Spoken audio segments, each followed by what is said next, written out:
issued a severe thunderstorm warning for eastern Denton County in north central Texas, Collin County in north central Texas, until 10:30 p.m. Central Standard Time.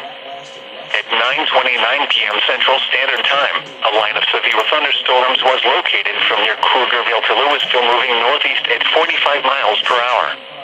Hazard, 60 miles per hour wind gusts and penny-size hail. Source, radar indicated. Impact, expects damage to roofs, siding, and trees. Locations impacted include Plano, McKinney, Carrollton, Frisco, Richardson, Louisville, Allen, Flower Mound, Wiley, Coppell, The Colony, Satch C, Addison, Lake Dallas, Lake Louisville, Little Elm. This includes Interstate 35E between mile markers 446 and 454. For your protection, get inside a sturdy structure and stay away from windows. A tornado watch remains in effect until midnight Central Standard Time for north central Texas.